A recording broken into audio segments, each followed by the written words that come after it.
Hi friends, ഇന്ന് നമ്മൾ Indian ഭരണഘടനയുമായി ബന്ധപ്പെട്ട് 2021 മുതൽ 24 വരെ PSC ചോദിച്ചിട്ടുള്ള ക്വസ്റ്റ്യൻസ് ആണ് ഫോളോ ചെയ്യാൻ പോകുന്നത്. PYQ സീരീസ് അതിൻ്റെ ഒന്നാമത്തെ ക്ലാസ്സാണ് ഇന്ന്. നമ്മളതുപോലെ തന്നെ കേരള ചരിത്രത്തിൻ്റെതും അതുപോലെ തന്നെ ഇന്ത്യ ചരിത്രം, കേരള ഭൂമിശാസ്ത്രം, ഇന്ത്യൻ ഭൂമിശാസ്ത്രം, പൊതുജനാരോഗ്യം തുടങ്ങിയ എല്ലാത്തിൻ്റെയും PYQ സീരീസും നമ്മുടെ ചാനലിൽ ചെയ്തു പോകുന്നുണ്ട്.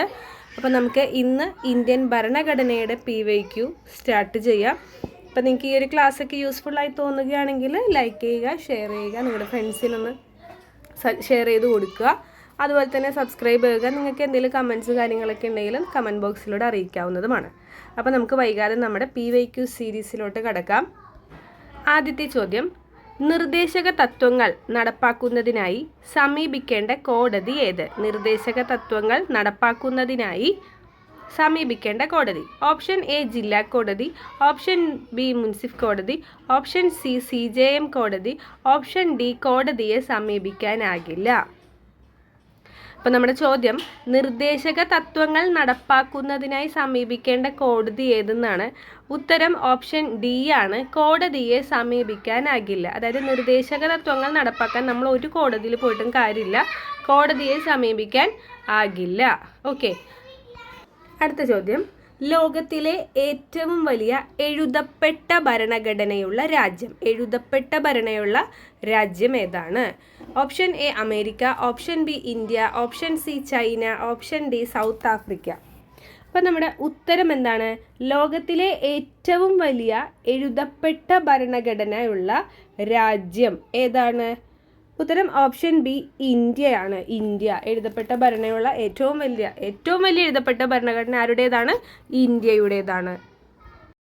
അടുത്ത ചോദ്യം, പാർലമെന്റിന്റെ പ്രധാന ചുമതല എന്ത്? പ്രധാന ചുമതലയാണ് ഓപ്ഷൻ എ പൗരന്മാരുടെ അവകാശ സംരക്ഷണം, ഓപ്ഷൻ ബി നിയമനിർമ്മാണം, ഓപ്ഷൻ സി പ്രശ്നങ്ങൾക്ക് ചർച്ചയിലൂടെ പരിഹാരം കാണൽ, ഓപ്ഷൻ ഡി കൃത്യമായ ഭരണം കാഴ്ചവെക്കൽ.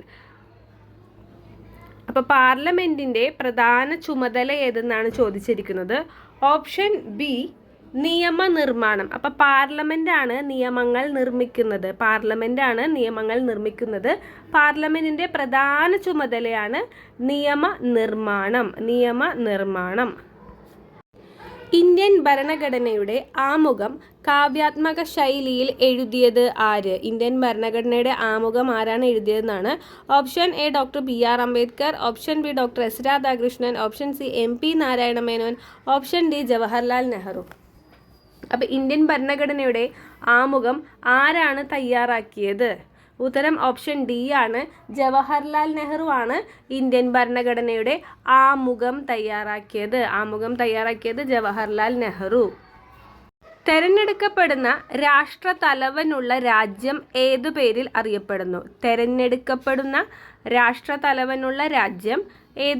അറിയപ്പെടുന്നു? Option A federal, option B republic, option C democratic, option D socialist. ഉത്തരം ഓപ്ഷൻ ബി റിപ്പബ്ലിക് ആണ്. അപ്പം റിപ്പബ്ലിക് എന്ന് പറഞ്ഞാൽ എന്താണ്? തിരഞ്ഞെടുക്കപ്പെടുന്ന രാഷ്ട്രതലവനുള്ള രാജ്യം ഏത് പേരിൽ അറിയപ്പെടുന്നത്? അവർ റിപ്പബ്ലിക്, അതായത് രാഷ്ട്രതലവനെ തെരഞ്ഞെടുപ്പിലൂടെയാണ് നിയമിക്കുന്നത്. അപ്പോൾ തെരഞ്ഞെടുക്കപ്പെടുന്ന രാഷ്ട്രതലവനുള്ള രാജ്യം അറിയപ്പെടുന്നത് റിപ്പബ്ലിക് എന്നാണ്. തെരഞ്ഞെടുക്കപ്പെടുന്ന രാഷ്ട്രതലവനുള്ള രാജ്യം അറിയപ്പെടുന്നത് റിപ്പബ്ലിക്. ഓപ്ഷൻ ബി ആണ്. ക്ഷേമരാഷ്ട്ര സങ്കല്പത്തെക്കുറിച്ച് ഇന്ത്യൻ ഭരണഘടനയിൽ എവിടെയാണ് പ്രതിപാദിച്ചിരിക്കുന്നത്? ഓപ്ഷൻ എ മൗലികാവകാശങ്ങളിൽ, ഓപ്ഷൻ ബി നിർദ്ദേശക തത്വങ്ങളിൽ, ഓപ്ഷൻ സി ആമുഖത്തിൽ, ഓപ്ഷൻ ഡി മൗലിക കടമകളിൽ. അപ്പോൾ ചോദിച്ചിരിക്കുന്ന ചോദ്യം, ക്ഷേമരാഷ്ട്ര സങ്കല്പത്തെക്കുറിച്ച് എവിടെയാണ് പ്രതിപാദിച്ചിരിക്കുന്നതെന്നാണ്. ഉത്തരം ഓപ്ഷൻ ബി ആണ്, നിർദ്ദേശക തത്വങ്ങളിലാണ് ക്ഷേമരാഷ്ട്ര സങ്കല്പത്തെക്കുറിച്ച് പരാമർശിച്ചിട്ടുള്ളത്. നമ്മൾ പറഞ്ഞു നിർദ്ദേശക തത്വങ്ങൾ നടപ്പാക്കാനായിട്ട് ഒരു കോടതിയെയും സമീപിക്കാനാകില്ല. അതുപോലെ തന്നെ ഏറ്റവും വലിയ എഴുതപ്പെട്ട ഭരണഘടന ഇന്ത്യയുടേതാണ്. ഇന്ത്യൻ ഭരണഘടനയുടെ ആമുഖം തയ്യാറാക്കിയത് ജവഹർലാൽ നെഹ്റു ആണ്. പാർലമെൻറ്റിൻ്റെ പ്രധാനപ്പെട്ട ചുമതല എന്താണ്? നിയമനിർമ്മാണം. ചോദ്യം, ഇന്ത്യൻ ഭരണഘടനയുടെ മൗലിക അവകാശങ്ങളുമായി ബന്ധപ്പെട്ട ശരിയായ പ്രസ്താവന ഏത്? മൗലിക അവകാശങ്ങളുമായാണ്. ഓപ്ഷൻ എ മൗലികാവകാശങ്ങൾ ഭാഗം 1 ഉൾപ്പെടുത്തിയിരിക്കുന്നു. ഓപ്ഷൻ ബി മൗലികാവകാശങ്ങൾ ഭാഗം 2 ഉൾപ്പെടുത്തിയിരിക്കുന്നു. ഓപ്ഷൻ സി മൗലികാവകാശങ്ങൾ ഭാഗം 3 ഉൾപ്പെടുത്തിയിരിക്കുന്നു. ഓപ്ഷൻ ഡി മൗലികാവകാശങ്ങൾ ഭാഗം 4 ഉൾപ്പെടുത്തിയിരിക്കുന്നു. അപ്പോൾ നമുക്ക് ഇവിടുത്തെ ഉത്തരം എന്താണ്? ഉത്തരം ഓപ്ഷൻ സി ആണ്. മൗലികാവകാശങ്ങൾ ഭാഗം 3 ഉൾപ്പെടുത്തിയിരിക്കുന്നു. ഇന്ത്യൻ ഭരണഘടനയുടെ മൗലിക അവകാശങ്ങൾ ഏതു ഭാഗത്താണ് ഉൾപ്പെടുത്തിയിരിക്കുന്നത്? ഭാഗം 3. ഭാഗം 3 കൺഫ്യൂഷൻ വരാതിരിക്കാൻ ചെറിയൊരു ഇത് പറയാം.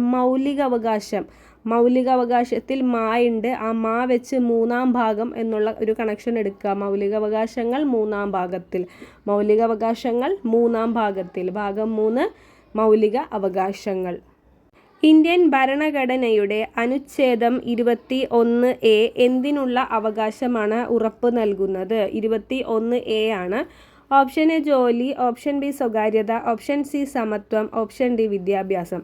അപ്പോൾ ഇന്ത്യൻ ഭരണഘടനയുടെ അനുച്ഛേദം അല്ലെങ്കിൽ ആർട്ടിക്കിൾ 21A എന്തിനുള്ള അവകാശമാണ് ഉറപ്പ് നൽകുന്നത്?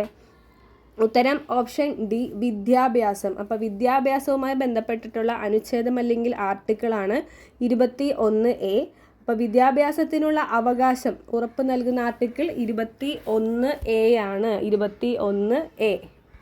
ഇന്ത്യൻ ഭരണഘടനയുടെ ആമുഖം തയ്യാറാക്കിയത് ആര്? തൊട്ട് മുമ്പുള്ള ചോദ്യം നമ്മൾ പഠിച്ചിട്ടുണ്ടായിരുന്നു. ഇന്ത്യൻ ഭരണഘടനയുടെ ആമുഖം തയ്യാറാക്കിയത് ആരാണ്? ജവഹർലാൽ നെഹ്റു ആണ്. ഓപ്ഷൻ എ ജവഹർലാൽ നെഹ്റു ആണ് ഇന്ത്യൻ ഭരണഘടനയുടെ ആമുഖം തയ്യാറാക്കിയത്. അപ്പം ഇത്രയും ചോദ്യങ്ങളാണ് ഇന്നത്തെ ഈ ഒരു പാർട്ട് 1 സീരീസിൽ ഉൾപ്പെടുത്തിയിട്ടുള്ളത്. ഒരുപാട് ചോദ്യങ്ങൾ എടുക്കാത്തതാണ്. കാരണം നമുക്കത് നന്നായിട്ട് പഠിക്കണം എന്നുണ്ടെങ്കിൽ കുറച്ചായിട്ട് പഠിച്ചു വരുന്നതായിരിക്കും ബെറ്റർ.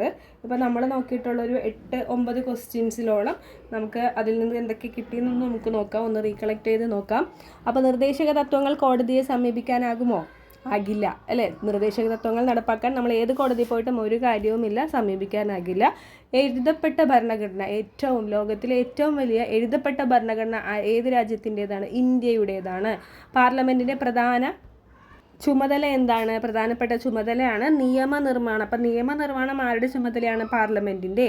അതുപോലെ തന്നെ ഇന്ത്യൻ ഭരണഘടനയുടെ ആമുഖം തയ്യാറാക്കിയത് ആരാണ്? ജവഹർലാൽ നെഹ്റു ആണ്. അതുപോലെ തിരഞ്ഞെടുക്കപ്പെടുന്ന രാഷ്ട്രതലവനുള്ള രാജ്യം അറിയപ്പെടുന്നത് റിപ്പബ്ലിക് എന്നറിയപ്പെടുന്നു. റിപ്പബ്ലിക്. ക്ഷേമരാഷ്ട്രത്തെക്കുറിച്ച് എവിടെയാണ് പ്രതിപാദിച്ചിട്ടുള്ളത്? നിർദ്ദേശക തത്വങ്ങളിലാണ് പ്രതിപാദിച്ചിട്ടുള്ളത്. ഇന്ത്യൻ ഭരണഘടനയുടെ മൗലികാവകാശങ്ങൾ ഏത് ഭാഗം? മൗലികാവകാശം ഫോർ 3-ാം ഭാഗത്തിലാണ് പ്രതിപാദിച്ചിട്ടുള്ളത്. ഇന്ത്യൻ ഭരണഘടന ആർട്ടിക്കിൾ 21A വിദ്യാഭ്യാസത്തിനുള്ള അവകാശവുമായി റിലേറ്റ് ചെയ്തിരിക്കുന്നു. വിദ്യാഭ്യാസത്തിനുള്ള അവകാശം കൊടുക്കുന്ന ആർട്ടിക്കിൾ അല്ലെങ്കിൽ അനുച്ഛേദമാണ് 21A. അപ്പം ഈ ഒരു പാർട്ട് ഇന്നത്തെ ഈ ഒരു ഒന്നാമത്തെ സീരീസിൽ ഒന്നാമത്തെ ക്ലാസ് ഇത്രയും ക്വസ്റ്റ്യൻസ് ആണ് വരുന്നത്. അപ്പോൾ ഇതിൻ്റെ അടുത്തൊരു പാർട്ടിൽ നമുക്ക് കുറച്ച് ക്വസ്റ്റ്യൻസ് ആയിട്ട് കാണാം. ഇത്രയും ക്വസ്റ്റ്യൻസ് ഡീറ്റെയിൽ ആയിട്ട് നല്ല രീതിയിൽ തന്നെ പഠിക്കുക. കുറേ PYQs റിപ്പീറ്റ് ചെയ്ത് വരും. അപ്പോൾ ഒന്നും കൂടി നിങ്ങൾക്ക് റിവിഷൻ ആകും. ഓക്കെ. അപ്പോൾ അതുപോലെ തന്നെ ഇതിൻ്റെ ഇന്ത്യൻ ഭൂമിശാസ്ത്രം, കേരള ഭൂമിശാസ്ത്രം, പൊതുജനാരോഗ്യം, ജീവശാസ്ത്രം, അങ്ങനെ എല്ലാത്തിൻ്റെയും PYQ സീരീസും നമ്മുടെ ഈ ഒരു ചാനലിൽ ഉണ്ടായിരിക്കും. അപ്പോൾ ഇഷ്ടപ്പെട്ട് കഴിഞ്ഞാൽ ഒന്ന് ഫോളോ ചെയ്ത് കൊടുക്കുക.